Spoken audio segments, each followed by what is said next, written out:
The maid refused to sleep with the billionaire CEO. What he did next shocked the whole city. He thought he could buy anything, even her. When he offered his maid $500,000 for just one night, he expected a quiet yes. But her firm no didn't just shock him. It shocked the entire city and changed both of their lives forever. Before we continue, if you enjoy touching and inspiring stories like this one, make sure to subscribe to the channel and leave a like. Now, let's get back to the story. It was past midnight when Elena locked the last window of the penthouse suite. The wind howled high above the skyline, carrying with it the scent of rain and something she couldn't quite name. Maybe change. Maybe trouble. She checked the time on the wall-mounted clock. 12:17 a.m., way past her shift. But Mr. Callahan had insisted she stay late. As usual, Elena sighed softly, tying back a loose strand of hair as she turned to gather her cleaning supplies. She moved with quiet precision, careful not to leave a trace behind. Years of practice had made her invisible. The perfect ghost in the mansion of the powerful. And no one was more powerful than Damian Callahan. Billionaire, tech mogul, the kind of man whose name could silence a room. He owned half the skyline of the city, and walked like he owned the other half too. But tonight he wasn't in some investor meeting or jetting off to Monaco. Tonight he was behind her, in the dimly lit living room, sipping from a glass of bourbon, his shirt unbuttoned just enough to look effortless. "Elena," he said, his voice smooth, sharp, "you ever think about what it'd be like not to clean up after people like me?" She froze, then slowly turned around. He was leaning against the grand piano watching her. Something about his gaze felt different tonight. Less distant, too close. "I don't mind working," she said calmly, keeping her tone respectful. "It's honest." He chuckled, swirling the amber liquid in his glass. "You're not like the others. They flatter. You endure." She didn't respond. She didn't like where this was going. He stepped closer, the sound of his shoes echoing against the marble. "I'll pay you $500,000, he said suddenly. "One night, with me." Elena's hands tightened around the handle of the mop. For a moment, silence hung heavy between them. Even the wind outside seemed to hush, waiting for her answer. She stared at him. This man with money to burn, used to getting whatever, whoever he wanted. This wasn't a joke. His face was calm, unreadable. "No," she said, firm, clear, like steel wrapped in velvet. Damian blinked, like the word itself didn't make sense in his world. "No?" he repeated, almost amused. "You do know how much that is, right?" "I do." She picked up her cleaning supplies. "But I'm not for sale." His smile faltered, and for the first time in years, someone walked out on Damian Callahan. The next morning the city was buzzing. "Elena Moreno, billionaire maid scandal," read the headlines. Someone had overheard the offer. The details leaked faster than water through a cracked dam. Talk shows exploded. Social media was on fire. But to everyone's surprise, the public wasn't mocking her. They were praising her. She said no. Finally, a woman with dignity. Money isn't everything. Damian stared at the screen in disbelief as his own reputation began to crumble. Investors grew cautious, boards held private meetings, and his PR team was scrambling to fix what they called the Elena problem. But he didn't feel angry. Not exactly. He felt something else. Curiosity, humiliation, respect. He remembered her eyes, unwavering, her voice, calm but firm. She didn't tremble, didn't cry. She just said no, like it was the most natural thing in the world. And somehow that quiet resistance shook him more than any boardroom battle ever had. That evening, Elena sat alone in her tiny apartment, avoiding her phone. She hadn't asked for this attention, she just wanted to be left alone. But the world had other plans. Her neighbor Rosa knocked with soup and unsolicited praise. "You're brave, Nina. I couldn't believe it. The whole city's talking about you." Elena smiled weakly, her heart heavy. "I didn't mean to cause a storm." Storms come whether we want them or not, Rosa said. What matters is how we stand in the rain. Later that night, as the rain began to fall for real, Elena stood by her small window, watching it blur the city lights. Somewhere out there, Damien Callahan was probably back to his life, unaffected. Rich men always were. She didn't know he was still in his penthouse, staring at the ceiling. Not working, not planning, just thinking. Something about her silence, her refusal, had cracked something open in him. The next day, Damien did something that shocked even his assistant, Jules. "I want her back," he said. Jules blinked. "You mean, as a maid?" "No, as a person." His voice was low, careful. "I need to apologize." Jules narrowed his eyes. "Are you sure this is about her, or your ego?" Damien didn't answer, because he wasn't sure. He had always believed power meant control, but now control had slipped through his fingers and left behind a feeling he didn't recognize. It wasn't about the rejection anymore. It was about her. It was raining again when Elena stepped off the bus. The streets glistened like glass, reflections of headlights dancing in every puddle. She pulled her jacket tighter and kept her head down. Whispers still followed her everywhere, at the bakery, on the train, even in the quiet corridors of the mansion she now avoided. She hadn't gone back since that night. She didn't plan to. The scandal had brought unwanted attention. Offers from talk shows, interviews, even a book deal, all declined. She wasn't interested in 15 minutes of fame. She just wanted her normal life back. But normal had left the moment she said no. What she didn't know was that Damien Callahan hadn't had a normal day since either. He sat in his office staring at a file on his desk. Elena Isabel Moreno, born in Mexico City, immigrated with her mother at 14, top student. Dropped out of college to support her family after her father died. Now working 2 jobs, barely sleeping, never complaining. It wasn't just her dignity that intrigued him anymore. It was her story. Damien was used to stories that ended with signatures and silence. But Elena, she was writing her own, and not even he could edit it.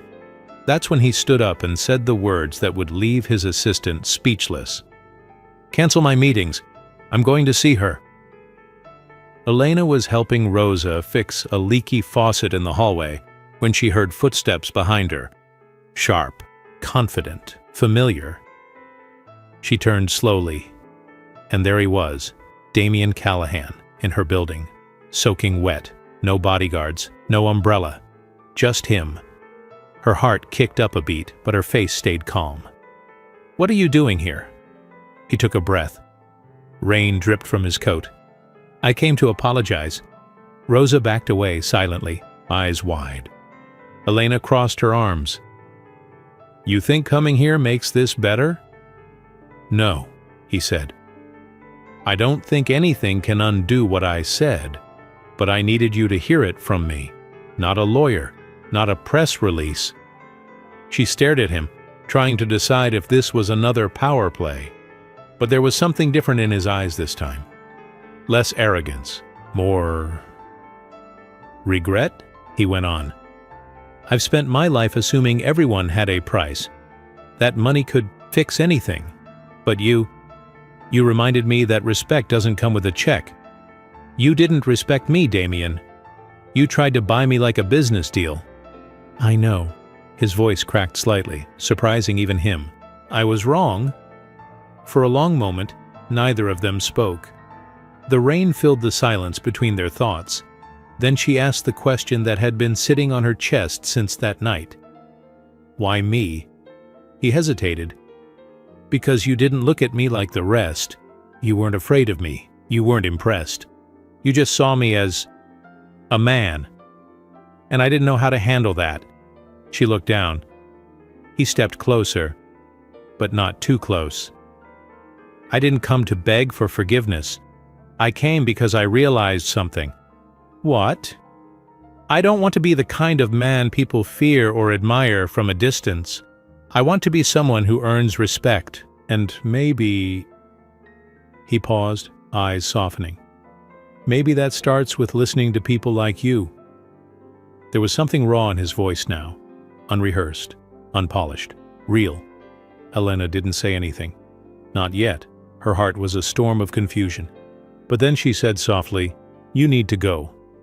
Damien nodded slowly. "Okay, but I meant every word." He turned to leave. "Wait." He stopped. She handed him a towel. "You're dripping all over the hallway." He smiled, took it, and for the first time, something between them shifted. It wasn't romance. Not yet. But it was no longer anger either. It was something in between. The beginning of something unfamiliar. The next morning, a different kind of headline hit the news. Billionaire CEO seen apologizing in low-income neighborhood. Is Damien Callahan changing? Some called it a publicity stunt. Some called it weakness. But for those who really paid attention, there was a flicker of something new in his eyes during his next press appearance. He seemed humbled. He turned down a multi-million-dollar party launch donated to a domestic workers' union. And then, weeks later, did something unthinkable. He called Elena, not to beg, not to offer anything, just to ask, "Can we talk over coffee?" She nearly hung up, but something in his tone stopped her. Curious, she agreed, but only at a cafe near her job, in public, during the day. He showed up 5 minutes early. She showed up 5 minutes late, just enough to stay in control. When she sat down, he stood gently and waited until she settled before speaking. "I'm not sure why you agreed to this," he said, "but I'm glad you did." She stirred her coffee. "I want to hear what this is about and what it isn't." He nodded. "It's not about seducing you or trying again. I won't ever cross that line."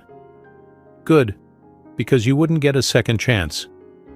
He smiled. "I believe you." She finally looked at him, really looked, and saw a man who was trying, still flawed, but trying. "Why are you really here?" she asked. He leaned in slightly. "Because I've spent years building a life so big, I forgot what it meant to live small. To be honest, you reminded me." She frowned. "You're saying I inspire you." "I'm saying I want to learn from you, if you'll let me." The honesty disarmed her. She didn't trust it, not yet. But something inside her softened just a little. "Then we talk," she said. "Nothing more. That's all I'm asking." They sipped their coffee. The city moved around them. Cars, sirens, strangers. But at that little table, something strange was beginning. Not romance, not yet, but respect. And maybe the very first spark of friendship. Over the next few weeks, their conversations became a quiet rhythm. Never rushed, never forced. Always in public, always in daylight. Sometimes at the small cafe near Elena's job, sometimes during her lunch breaks in the park. Damien never tried to impress. No limos, no designer suits, just him. Jeans, a plain shirt, and a paper cup in hand. To the world, he was still a billionaire. To Elena, he was just a man trying to understand a life he'd never lived. They spoke about small things at first. The best tamales in the city, her mother's stubborn health, his favorite childhood books, the one time he got suspended for hacking the school system.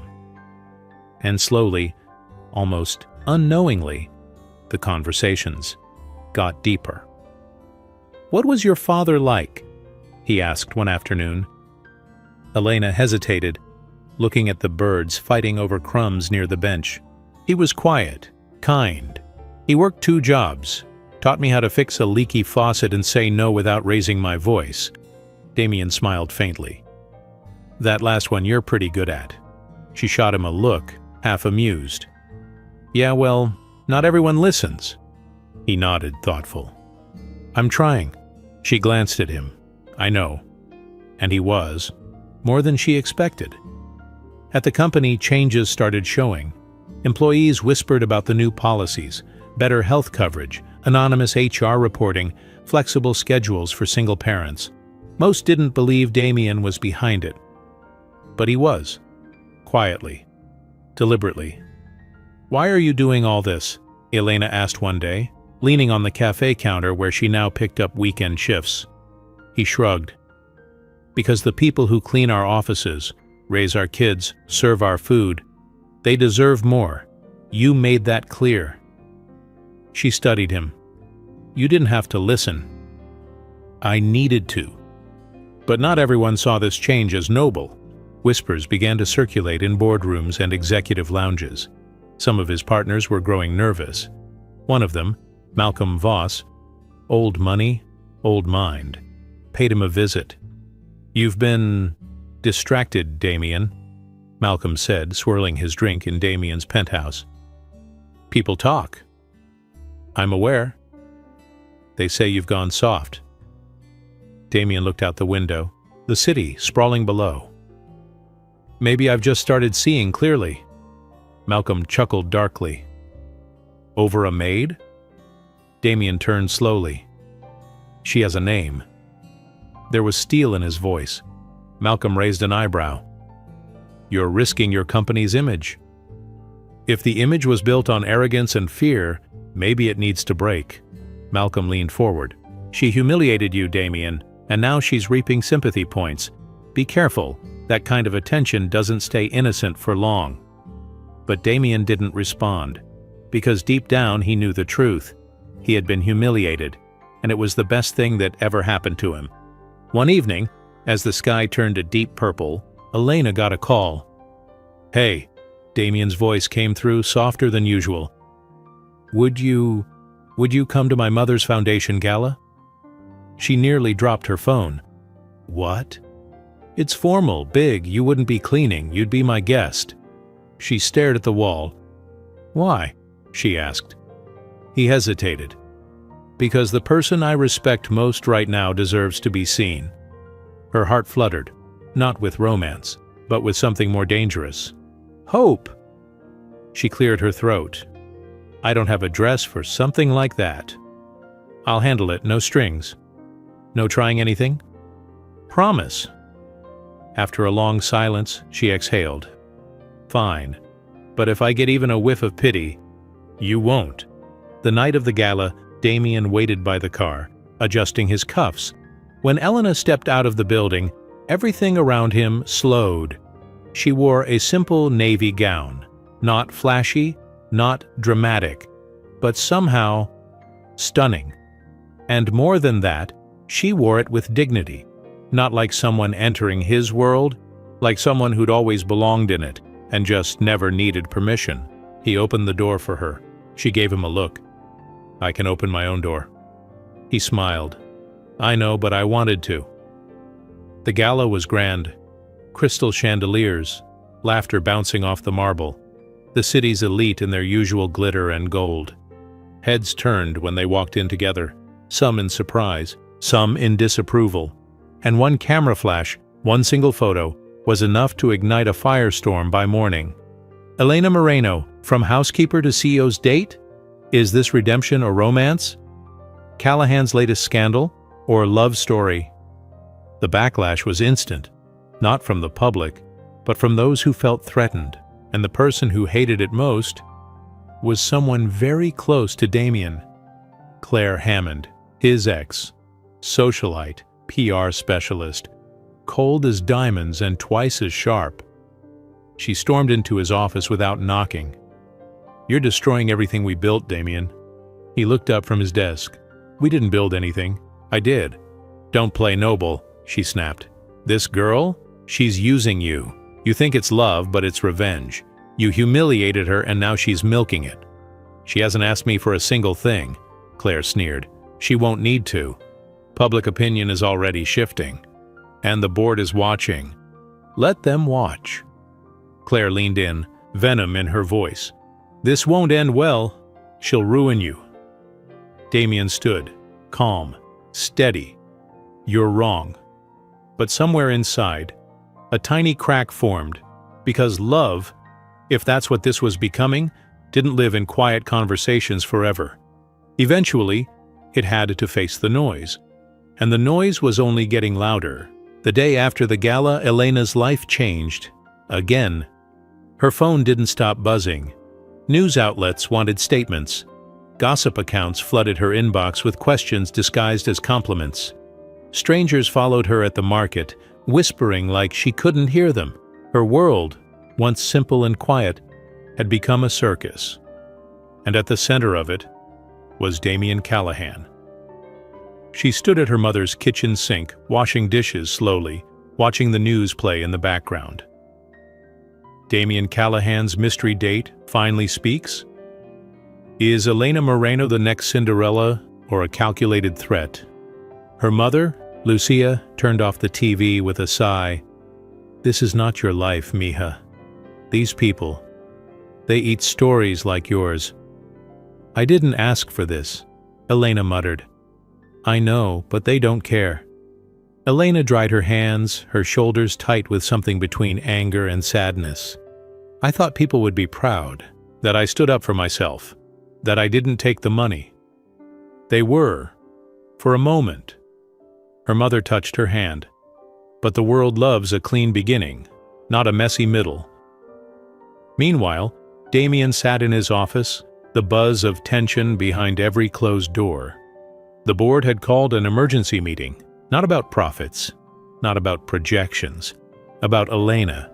You've tied your image to a woman who publicly rejected you, embarrassed the company, and now walks red carpets like she owns the place, one executive sneered.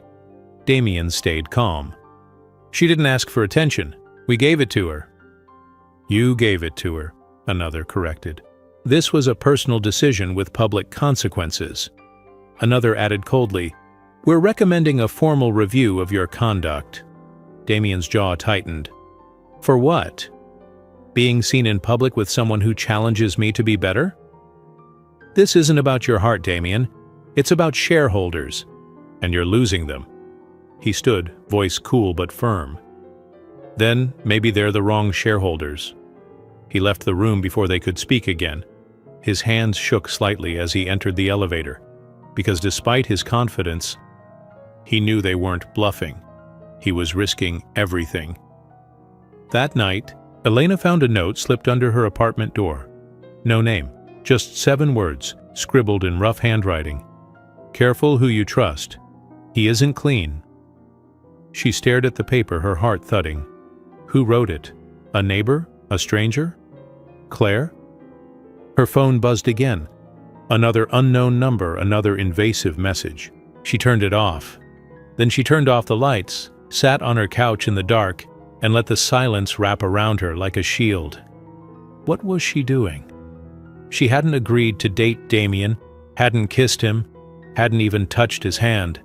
And yet, somehow she was being treated like she belonged to him, like she'd chosen this path when all she ever did was tell the truth. No, she whispered into the dark. I'm not going to be someone's story. The next day, she showed up at Damian's office unannounced. His assistant, Jules, blinked in surprise. Elena, I didn't expect. I need to speak to him. Jewel nodded and led her inside. Damian looked up, surprised, then concerned. Hey, are you okay?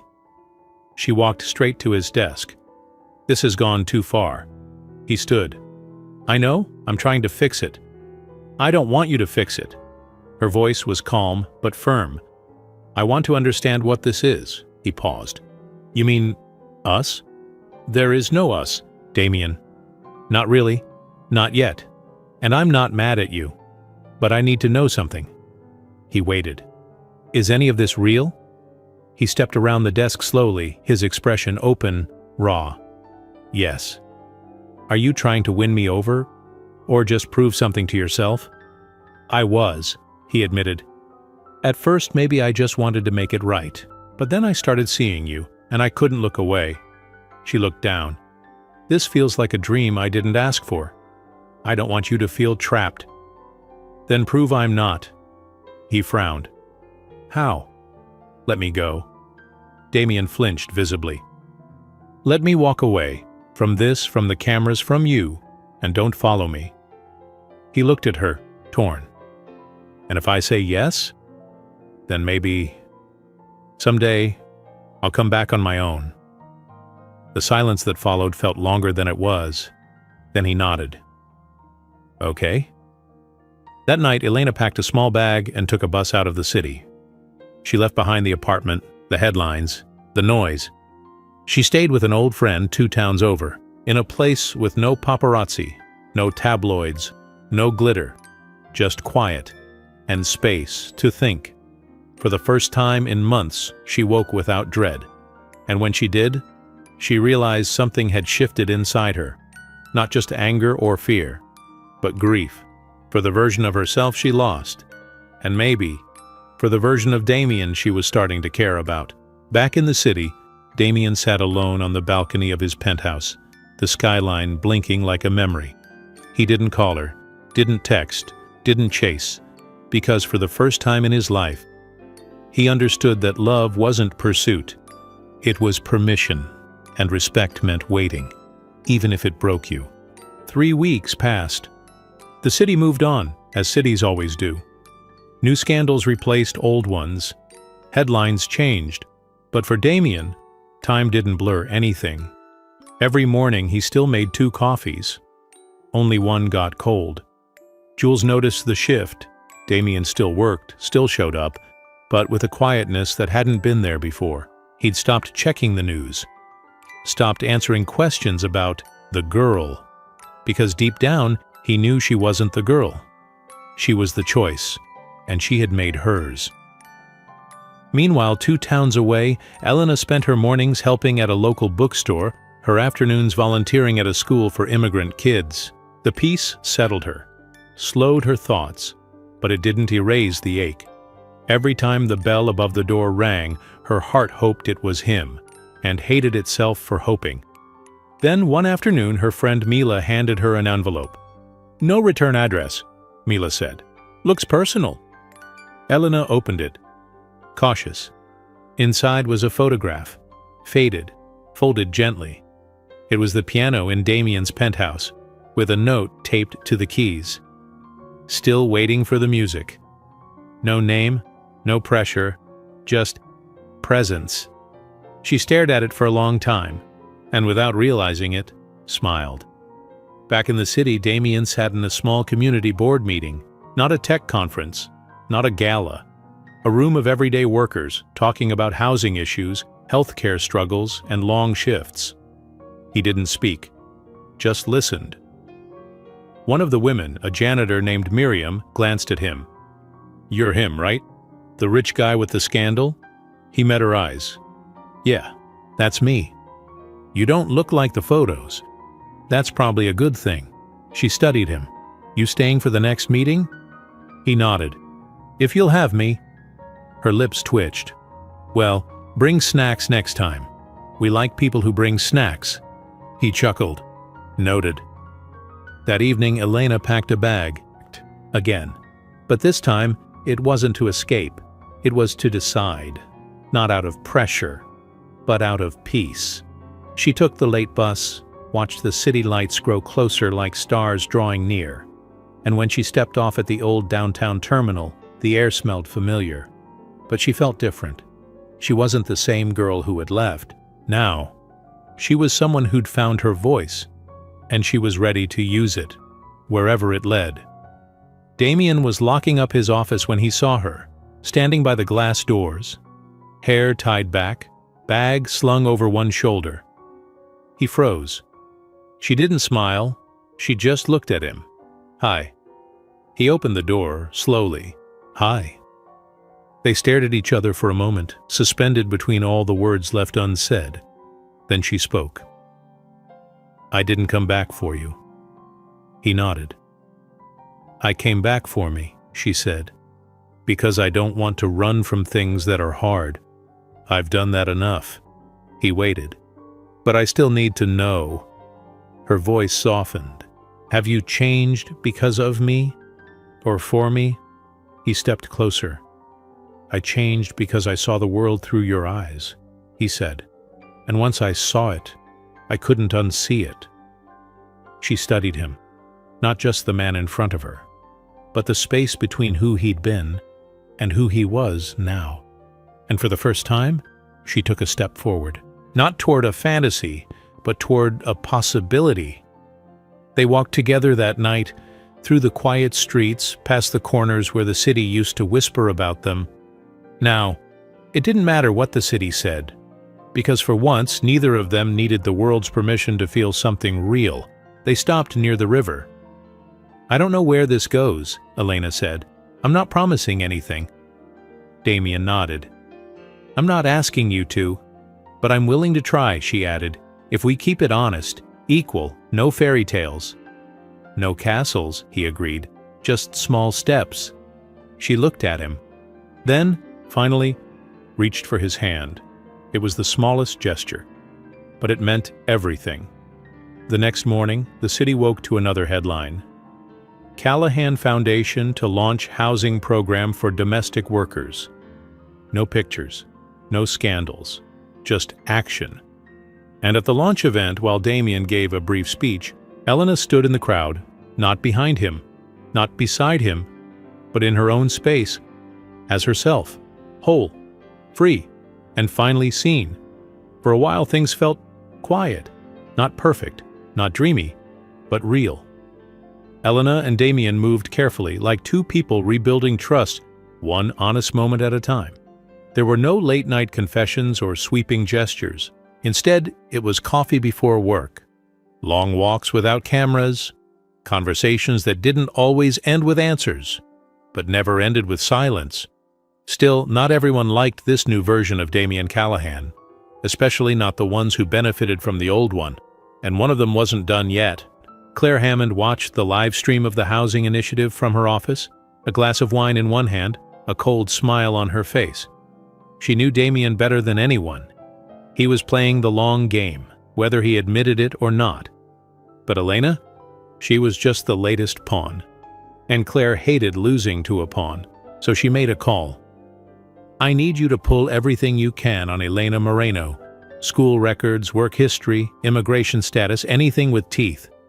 The voice on the other end hesitated. "Claire, that's not... Just do it, and start with her father." A few days later, Elena got a call that turned her blood to ice. "Miss Moreno?" The voice was unfamiliar. "This is Officer Reyes from the Department of Immigration Services.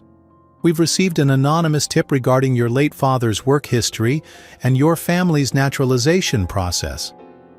She gripped the phone. "What kind of tip?" "We need you to come in for an interview." The line went quiet. She sat frozen, the air knocked from her lungs. That old fear, the one buried for years, came roaring back. She knew the process had been difficult, long, messy. Her father had done everything he could to keep them here legally, but the paperwork had been complicated, some things incomplete, and now someone was digging it up, someone who wanted to hurt her. Damien found her that evening on the rooftop of her apartment building, arms crossed, eyes full of wind and worry. "What happened?" he asked, seeing her face. She didn't speak right away. Then, finally, "They're investigating my father, our papers. Someone tipped them off." He stepped closer. "Elena," she turned to face him. "I know it was her." "Claire?" She nodded. "She's trying to break us. And you know what the worst part is? It's working." "No, it's not." "It is," she said, voice cracking. "This isn't just about gossip anymore. This is my family. My father is gone, and he still can't rest because someone wants to prove I don't belong." He reached for her hand. She pulled back. "I can't let you fix this." "I'm not trying to fix it," Damien said quietly. "I'm trying to stand with you. I don't want to be your redemption arc, Damien. You're not. I'm not your cause, your lesson, or your guilt. I'm a woman trying to protect what's left of her family's name." He nodded. "Then let me help. Not because you need me, but because I need to be someone who stands on the right side of things, even when it's hard." She looked at him, eyes full of storms, and for the first time, she didn't push him away. The next day, Damien called a press conference. No PR team, no prepared speech, just him. Standing in front of cameras, with Elena watching from the back. "I want to speak directly about the ongoing attacks on someone I care about," he began. A woman who has faced more with grace than I ever did with privilege." Flashes went off. He continued, "Some people are trying to weaponize her past, her family, her identity, because they can't stand that the world is changing. That voices once silenced are now being heard." He looked into the camera. "I will not let those people speak louder than the truth. Elena Moreno is not just the woman who said no to me.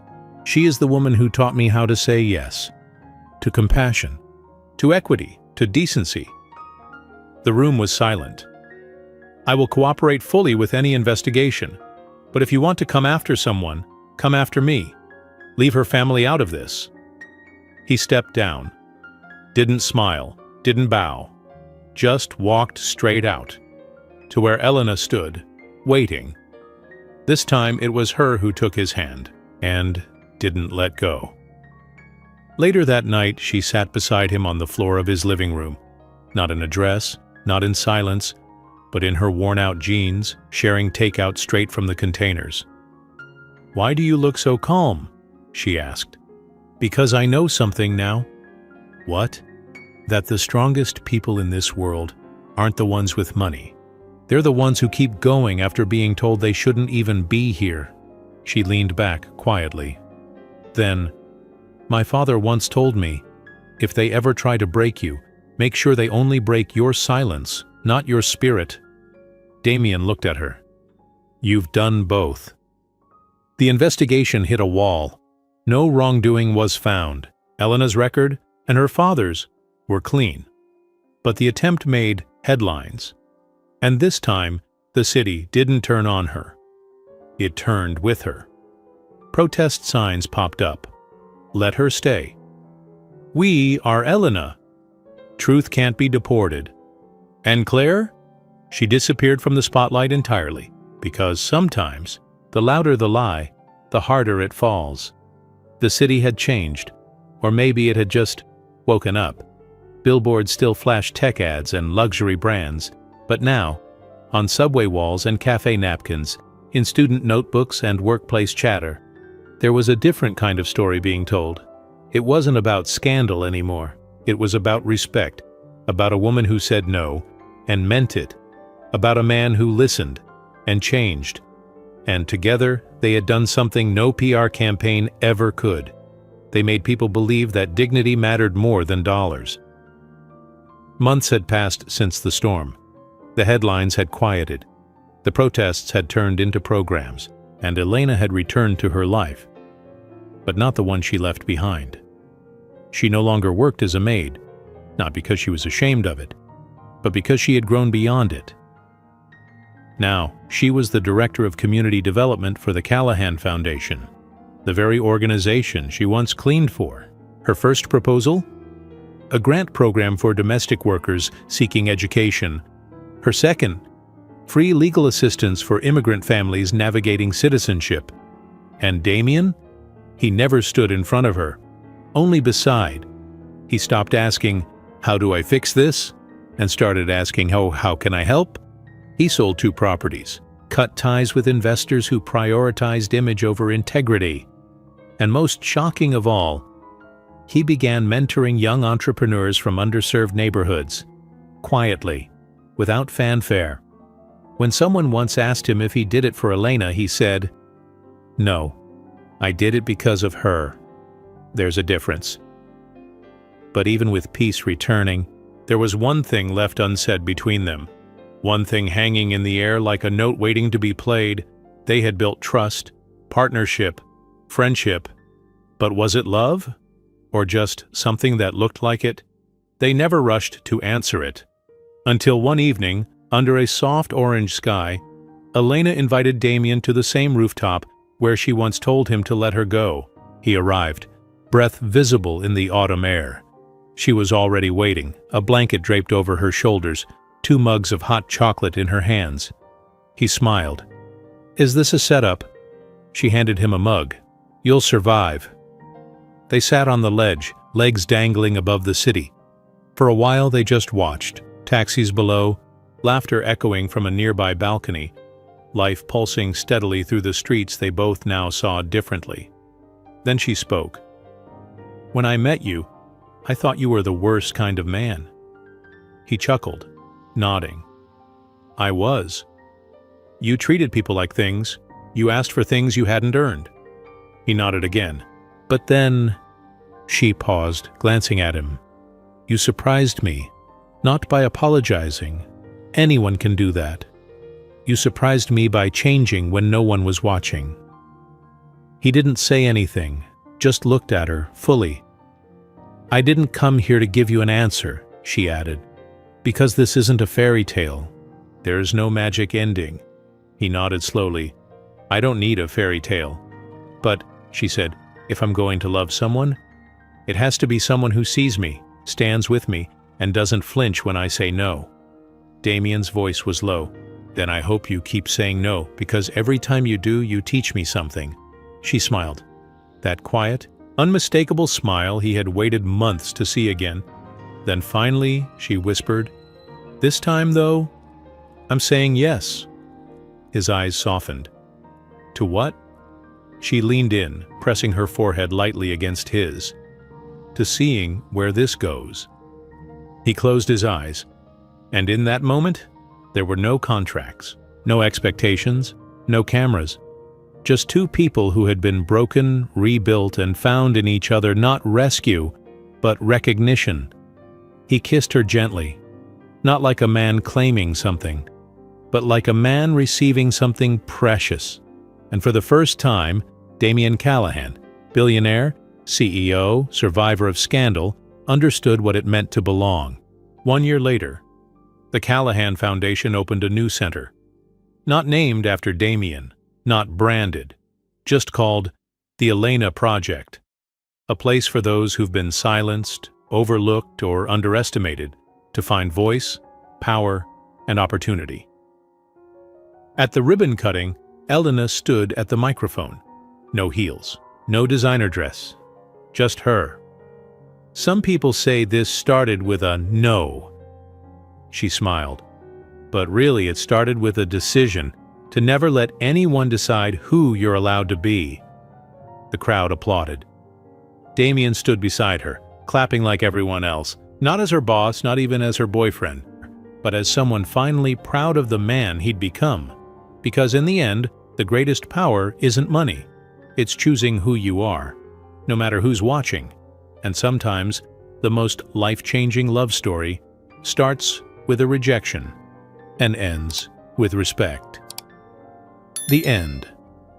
Now I want to ask you, have you ever said no to something, only to realize later it was the moment that changed your life? I'd love to hear your story in the comments.